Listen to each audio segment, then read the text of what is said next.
mortgage rates just dropped at one of the fastest paces that we've seen all year. Stick around because I've got all the juicy details that you need to know on this week's Mortgage Market Update. Hello friends, Luna Petty here, your friendly neighborhood mortgage broker.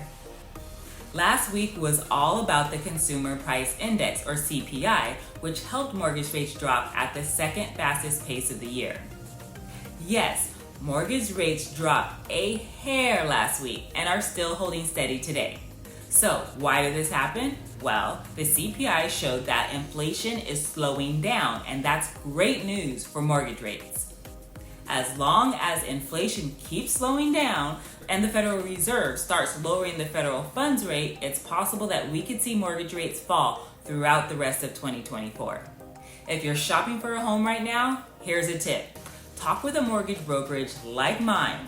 They can do all the work talking with multiple lenders, and that's going to show you several different quotes from those multiple different mortgage lenders. This can help you find the best rate available, making things more affordable even in this high rate environment.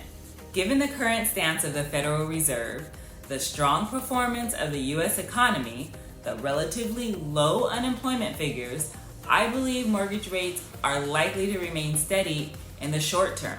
There are some economists that are predicting mortgage rates will continue to decrease in the coming weeks, even if just slightly.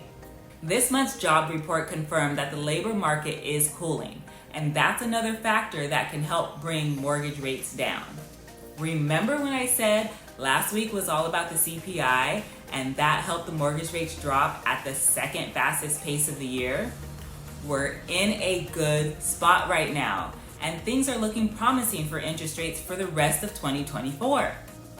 Although it may be a minute before we see the mortgage affordability improve significantly. Don't forget to like, comment, and share for more updates.